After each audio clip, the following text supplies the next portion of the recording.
Here is the reason why smart people obey criminals without question. At exactly 8:42 a.m., the phone rings. The man who answers it is not careless. He is not naive. He is not desperate. He is a senior analyst, well-educated, experienced, cautious by nature. By 9:06 a.m., he has given away access codes that will cost his company millions. And the most disturbing part is this: the person on the other end of the line never raised their voice, never threatened him, never lied outright. They simply asked. This is the uncomfortable truth most people don't want to face. Intelligence does not protect you from manipulation. In many cases, it makes you easier to control. Because criminals don't target ignorance. They target human psychology. And the smarter you are, the more predictable you become. Before we understand how this happens, we need to remove a comforting illusion. The idea that people who fall for scams are careless, uneducated, or foolish is wrong. Studies show the opposite. Many high-level fraud cases succeed specifically because the victim is competent, confident, and used to being in control. Smart people are trained to solve problems. Criminals exploit that instinct. The manipulation always begins in a place that feels safe. A phone call from IT support. An email that looks routine. A knock on the door from someone wearing the right uniform. Nothing dramatic. Nothing suspicious. Just a situation that needs handling. The criminal does not demand obedience. They frame cooperation as responsibility. This is where the first psychological trap closes. Smart people are conditioned to respond to authority signals. Titles, systems, structure. When someone appears to represent an institution, finance, law enforcement, corporate security, the brain automatically shifts into compliance mode. Not because the person believes blindly, but because questioning authority feels inefficient. The thought process is subtle. They must be legitimate. This process exists for a reason. If there were a problem, it would already be flagged. Criminals rely on this mental shortcut. It's called authority bias, and it bypasses skepticism without triggering alarm. But authority alone isn't enough. The criminal must also remove time. Urgency is the next lever. Something needs to be fixed now. A system breach, a compromised account, a delayed transaction. The victim is not panicking, but they are rushed. And when time feels scarce, the brain prioritizes action over verification. Even highly intelligent people fall into this state.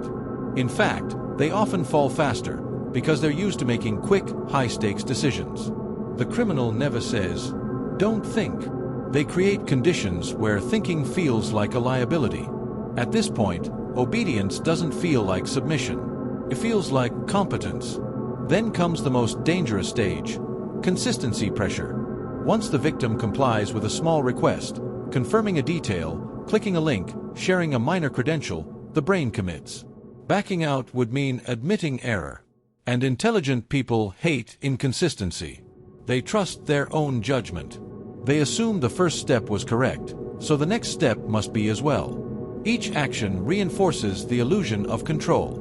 The criminal stays calm, polite, helpful, sometimes even deferential. This reverses the power dynamic. The victim feels respected, trusted, chosen, and that emotional reward matters. Because smart people don't just value accuracy, they value being right. By the time the request becomes irreversible, the victim is no longer evaluating the situation objectively. They are defending a narrative they've already accepted. Their intelligence is now working against them, constructing explanations that justify continued cooperation. This is why some victims later say something chilling, "I knew something felt off, but I kept going." That feeling wasn't ignored. It was overruled. Criminals understand that doubt alone doesn't stop action. Doubt combined with pressure creates silence, not resistance. And here is where obedience becomes complete. The criminal introduces procedural language. Phrases like standard protocol, routine verification, final confirmation. These words are designed to flatten emotion. They remove drama. They suggest inevitability. At this stage, the victim is no longer responding to a person. They're responding to a process. And processes don't feel like choices. The smartest victims often realize what happened only after the silence returns. When the call ends, when the screen refreshes, when the confirmation email never arrives. That's when the illusion collapses. The shock is not just financial, it's psychological. Because the question that follows is worse than, "How did this happen?" It's, "Why didn't I stop?" The answer is unsettling. Criminals don't overpower intelligence. They redirect it. They guide smart people into roles they already know how to play: responsible employee, decisive leader, cooperative professional. Obedience becomes part of the performance. And questioning feels like incompetence. This is why education campaigns fail. This is why warnings don't work. This is why the victims are often the last to believe they were manipulated. Because manipulation doesn't look like control. It looks like collaboration. And once the brain accepts that role, resistance feels unnecessary, even irrational. What makes this even darker is that criminals refine these techniques constantly. They study human reactions. They test language. They optimize timing.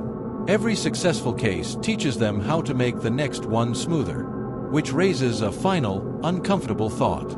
If intelligence doesn't protect you, if awareness isn't enough, if doubt can be silenced, then what actually stops obedience?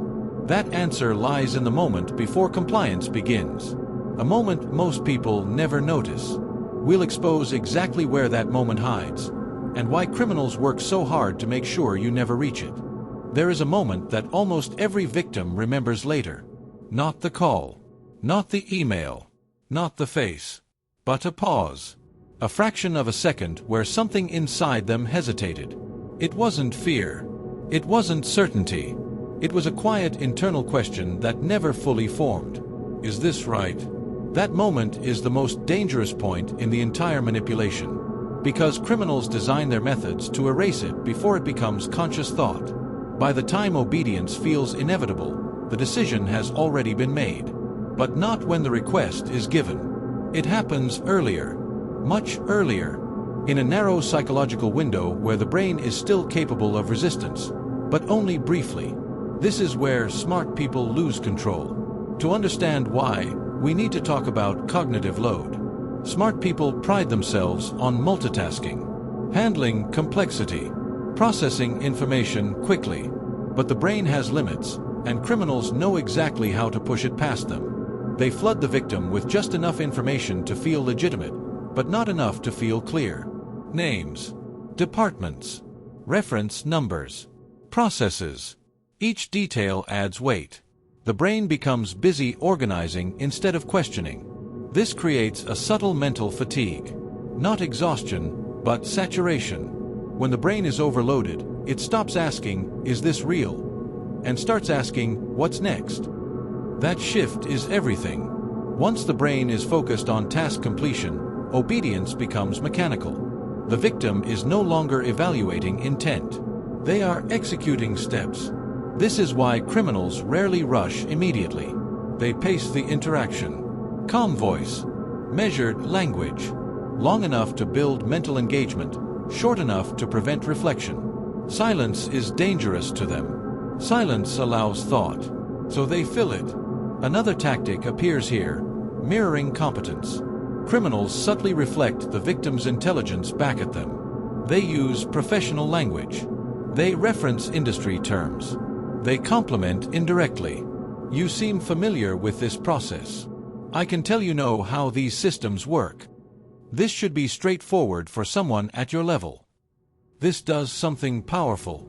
It flatters without sounding like praise. It frames obedience as proof of intelligence. And once intelligence becomes part of the exchange, refusing feels like self-betrayal. Smart people don't want to look unsure, especially not in front of someone who appears equally capable. At this stage, the victim is no longer just cooperating. They are performing competence. And performance creates pressure. Backing out would mean admitting confusion. Asking questions would mean slowing things down. Challenging authority would mean risking embarrassment. So the brain chooses the safest social option: compliance. This is where criminals often introduce the most damaging request, but in a disguised form. They don't say, "Give me access." They say, "Let's confirm continuity." They don't say, "Transfer funds." They say, "Align the balance to prevent escalation." The language is intentionally abstract. It removes emotional weight. It turns irreversible actions into technical steps. And smart people are comfortable with technical steps. What they don't realize is that abstraction is a psychological anesthetic. It numbs the instinct to protect. Another force is now fully active: responsibility displacement. The criminal subtly suggests that failure to act could cause harm. A system crash. Legal exposure. Delayed payments. Other people affected. Now obedience isn't just logical, it's moral. The victim isn't helping the criminal. They're preventing damage. This is devastatingly effective on intelligent individuals, especially those in leadership or high responsibility roles. They are conditioned to intervene, to solve, to protect systems. Criminals exploit that identity. And here's the darkest part. Once the victim crosses a certain threshold, once the action is taken, the brain immediately rewrites the memory of hesitation. It reframes the experience to preserve self-image. I wouldn't do this if it wasn't legitimate. They wouldn't allow this if it wasn't approved. This must be how it works. This is post-decision rationalization, and it locks obedience in place. At this point, even new warning signs struggle to break through. Red flags are noticed, but explained away. Doubt doesn't disappear, it becomes inconvenient. And criminals sense this. They listen for tone changes. They watch for pauses. They adapt. If the victim slows down, the criminal reassures. If the victim questions, the criminal normalizes. People ask that all the time. That's completely understandable. You're doing exactly what you should. The victim feels seen, understood, validated, which makes resistance feel unnecessary. By the time the interaction ends, obedience has already completed its purpose. The damage is done quietly, efficiently, without force. And when the truth finally surfaces, the victim doesn't feel angry first. They feel ashamed, because intelligence was supposed to protect them. This shame is why many victims stay silent. Why cases go unreported. Why criminals are allowed to repeat the same techniques again and again. Silence is their final success. But there is a crack in this system.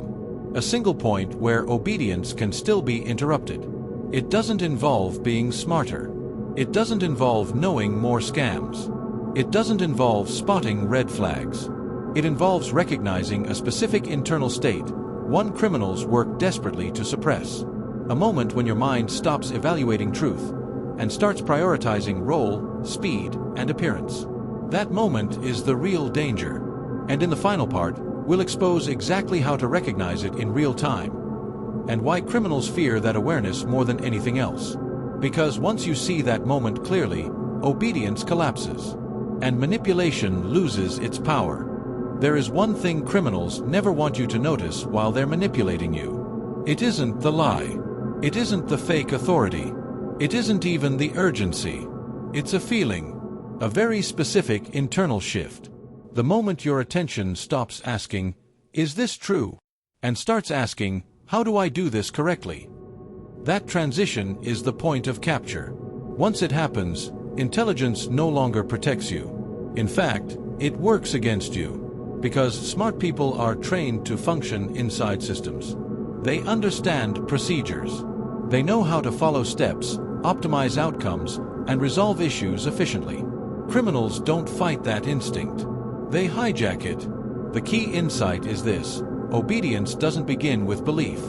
It begins with role acceptance. The moment you accept a role, employee, customer, manager, helper, problem solver, you begin filtering information to fit that role. Anything that threatens it feels disruptive. Anything that reinforces it feels safe. Criminals push you into a role before you ever realize a crime is happening. Just confirming. Just helping. Just verifying. Each word shrinks the moral distance between you and the action. Nothing feels dramatic. Nothing feels criminal. It feels administrative. This is why warnings often fail. People are told to watch out for scams, to verify identities, to slow down. But criminals don't attack awareness directly. They attack timing. They act during moments when slowing down feels irresponsible. During work hours, during emergencies, during pressure, during transitions. They choose moments when pausing feels like failure. And here's the final psychological lock. Once you act, even slightly, the brain commits.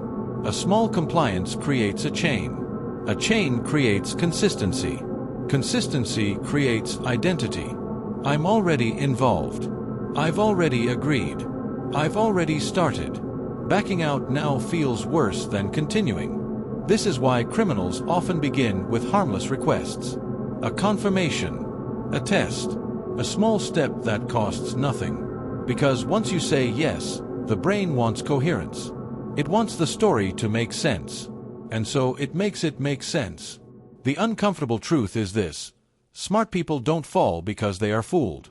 They fall because they are cooperative under pressure. They want to resolve uncertainty. They want to restore order. They want to complete the task. Criminals exploit that desire surgically. So how do you break it? Not by memorizing scams. Not by distrusting everyone. Not by becoming paranoid. You break it by learning to recognize the internal signal criminals cannot fake. That signal is role urgency without clarity. The moment you feel pushed to act before you fully understand. The moment speed is prioritized over comprehension. The moment your questions are subtly discouraged or rushed. That is the moment to stop. Not politely. Not gradually. Immediately. Because legitimate systems can tolerate pause. Criminal ones cannot. Real authority allows verification. Fake authority collapses under it. The most powerful defense is a simple internal rule. If I feel intelligent but not informed, I disengage. No explanation required. No justification needed. Silence. Delay. Verification through a separate channel. Criminals rely on momentum. When it breaks, their control evaporates. And this leads to the most unsettling realization of all. The difference between a victim and a non-victim is often not intelligence, education, or experience. It's timing. A pause of 10 seconds. A question asked too late, or just in time. Which means the next time someone pressures you to act quickly, confidently, professionally, the real test isn't whether they sound convincing. It's whether you're being rushed into obedience before your understanding has caught up. Because the most dangerous criminals don't force you. They make you feel smart for complying. And once you see that, you never unsee it. The trick stops working. And the silence they depend on finally breaks.